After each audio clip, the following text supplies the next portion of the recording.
शराब जहां होती है वहां हंगामा हो ही जाता है। दिल्ली में देख लीजिए किस लिए शराब नीति पर एक दूसरे के पीछे पड़े हैं नेता। इस शराब को लेकर जिस तरह का हंगामा मचा है, कई सवाल पूछे जा रहे हैं कि आखिर मामला क्या है, माजरा क्या है। शराब को लेकर मनीष सिसोदिया कह रहे हैं कि अगले 2-3 दिनों में मैं जेल में हूँगा। हालांकि साथ ही वो ये भी कह रहे हैं कि मेरी कोई गलती नहीं है। वहीं बीजेपी हाथ धोकर पीछे पड़ी है और पानी पी पी कर बता रही कि किस तरह से शराब नीति में घोटाला किया गया है। 144 करोड़ रुपए माफ़ कर दिए गए हैं लाइसेंसी धारकों के, यानी जिनकी दुकान दिल्ली में थी।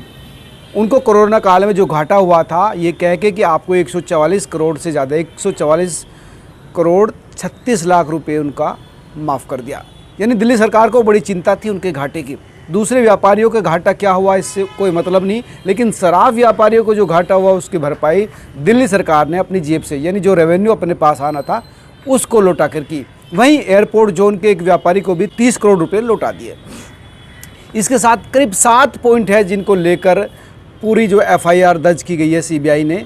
कई चीज़ों में अनियमितता, जो सीबीआई सूत्र हैं वो सूत्र बता रहे हैं कि उस समय जब लाइसेंस दिए गए सीधा था, एक हाथ लो दूसरे हाथ दो, यानी लेने देने का पूरा प्रैक्टिकल उस समय चल रहा था। कई लोग इन्वॉल्व थे इस पूरे मामले पर कि जिस तरह से लाइसेंस बांटे गए। जो पॉलिसी बदली 2021 में, जो पॉलिसी बदली, उसका कहना था कि इस पॉलिसी की वजह से दिल्ली सरकार को 3,500 करोड़ रुपए का फ़ायदा होगा। लेकिन जो मुख्य सचिव हैं दिल्ली के, उनका कहना है कि इसकी वजह से लाभ होने की जगह उल्टा घाटा हो गया और इसी वजह से LG ने इस पूरे मामले की CBI जांच की घोषणा की थी, आदेश दिया था। और उसके बाद 14 घंटे 7 राज्यों में 20 ठिकानों पर छापेमारी की गई, जिसमें मनीष सिसोदिया के घर पर भी कई चीज़ रिकवर की। उनका पर्सनल कंप्यूटर, उनका मोबाइल फ़ोन और कई सारी चीज़ें वहाँ से ली। और उसके बाद 15 लोगों के खिलाफ तो नामजद रिपोर्ट है, जिसमें पहला नाम मनीष सिसोदिया का, उसके बाद तमाम ब्यूरोक्रेट्स है, जो एक्साइज जो पॉलिसी से जुड़े हुए लोग थे, मुख्य सचिव और दूसरे जो तमाम लोग थे। इसके अलावा 16वें कॉलम में लिखा है कि वो ब्यूरोक्रेट्स और प्राइवेट पर्सन जो मतलब भविष्य में इसमें लिस्ट में नाम और भी बढ़ सकते हैं।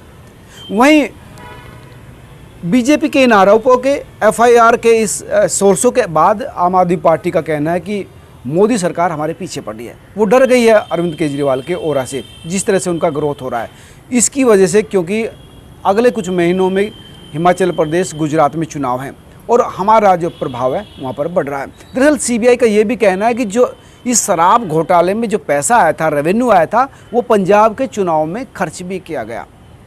यहाँ तक कि जो प्रवेश वर्मा और अनुराग ठाकुर है, उनका तो ये भी कहना था कि कई लोगों को उन्होंने इसमें सब अरविंद केजरीवाल के साथ साथ, मनीष सिसोदिया के साथ साथ पार्टी के दूसरे जो लीडर्स हैं जो इसमें बचाव कर रहे हैं इस वक्त, सौरभ भारद्वाज और आतिशी मारलीना। उनका कहना है कि आतिशी मारलीना और सौरभ भारद्वाज के कहने पर, उनके रिकमेंडेशन पर, उनके कहने पर ही कई लोगों को लाइसेंस दिए गए थे शराब के ठेकों का, यानी उनके नज़दीक थे ये।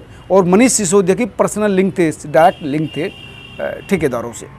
इसके साथ साथ कई और बड़े गंभीर आरोप भी बीजेपी की ओर से इस पूरे मामले पर लगाए गए हैं। लेकिन एक बात और इसमें आप जान लीजिए कि इस समय जो 2 राज्यों के चुनाव आ रहे हैं वो भी कहीं ना कहीं इस पूरे मामले के पीछे एक वजह है। दरअसल आम आदमी पार्टी जिस तरह पंजाब चुनाव जीती है, दिल्ली में उसका बेस है और गुजरात में और हिमाचल में अब भविष्य में चुनाव होने हैं, तो ये कहीं ना कहीं बीजेपी के सामने एक चुनौती तो है ही। लेकिन देखो, आग वहीं लगती है, धुआं वहीं से उठता है जहाँ कोई चिंगारी हो। छापेमारी पहले भी हुई थी, हालांकि ED ने जो स्वास्थ्य मंत्री है सत्येंद्र जैन, उनको इस समय अरेस्ट किया था और वो जेल में है। अगर मनीष सिसोदिया ने कुछ गलत नहीं किया था, आबकारी नीति में अगर कुछ गलत नहीं थी, तो फिर इस पर इतना बवाल मचाने की ज़रूरत नहीं है।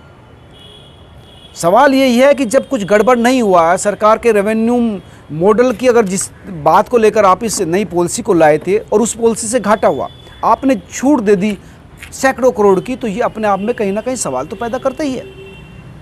इस सवाल पैदा होने की वजह से, इस घोटाले होने की वजह से ही ये छापेमारी की गई। इसके पीछे वजह चाहे राजनीति हो या फिर सीधा सीधा भ्रष्टाचार का केस हो, लेकिन मामला यही है कि क्योंकि इस पूरे मामले में कहीं ना कहीं षड्यंत्र की बू आ रही है। और इसी वजह से इस पूरे मामले पर अब दोनों पार्टी एक दूसरे के ऊपर आरोप प्रत्यारोप कर रही है। ये साफ जाहिर है कि ये जो मामला है फिलहाल ठंडा होने वाला नहीं है, क्योंकि जिस तरह से मनीष सिसोदिया कह रहे हैं कि मैं गिरफ्तार हो सकता हूँ, ये मामूली बात नहीं। और जो हमारे सूत्र भी बता रहे हैं कि अब ये दिन और महीने का खेल नहीं, अब घंटों का मामला है। क्योंकि जो सोर्स जो बता रहे हैं मुझसे कि मनीष सिसोदिया का जो गिरफ्तारी है वो जल्दी होने वाली चीज़ है, गिरफ्तारी से बच नहीं सकते। और अगर मनीष सिसोदिया गिरफ्तार हो गए तो आम आदमी की स्ट्रेटजी सरकार के स्तर पर भी और जो पॉलिटिकल स्तर पर भी, देखो पिछले जो कोरोना काल में जो चीज़ें हुई उस पर ही मनीष सिसोदिया ने सरकार का बचाव किया था।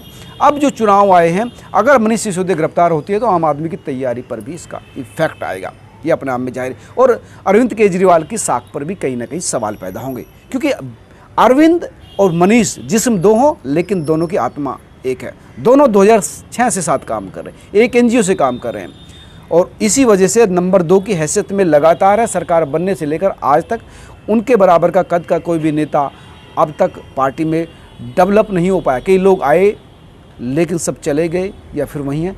मनीष सिसोदिया और अरविंद केजरीवाल के रिश्ते यूं के यूं ही हैं, लेकिन अगर मनीष सिसोदिया गिरफ्तार होते हैं और बड़े जो खुलासे होते हैं तो वो कहीं ना कहीं अरविंद केजरीवाल की साख पर भी धब्बा जरूर लगाएगा, सवाल जरूर पैदा करेगा कि आप भ्रष्टाचार उन्मूलन की बात करते थे, भ्रष्टाचार मिटाने की बात करते थे, लेकिन आपके दामन पर भी ये दाग लग गए हैं। आप इस पूरे मामले को क्या सोचते हैं जरूर मुझे बताइए, क्योंकि मैंने जो एनालिसिस किया बिल्कुल निरपेक्ष है, ना इधर की ना उधर की, जो सीधी बात है, सपाट बात है।